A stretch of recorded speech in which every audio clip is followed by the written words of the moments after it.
My name is Aaliyah Monroe, and today is June 8th of 2020, and I will be doing my anatomical terminology. To start off is superior and inferior. In superior, it means above or closer to the head.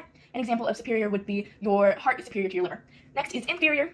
Inferior means below or under the head. An example of inferior would be your small intestine is inferior to your stomach. Next is anterior and posterior.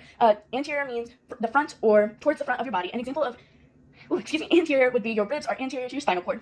Posterior means behind or away from your body. An example of anterior would be your occipital bone is posterior to your frontal bone.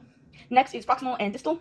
Proximal means close to the center of your body. An example of this would be the scapula is proximal to the humerus. Distal is far from the center of your body or your stomach area. An example of this is the wrist is distal from the elbow in anatomical form.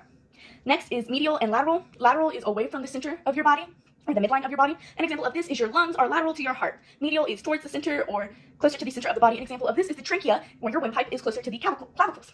Next is superficial and deep. Superficial means closer to the top of the skin or surface of the skin. An example of this would be your epidermis is superficial to your dermis. Next is deep, which goes along with superficial. Deep is just farther down from the surface of the skin. An example of this would be the hypodermis is deep compared to the dermis. Next is the frontal plane, and that is just the front area.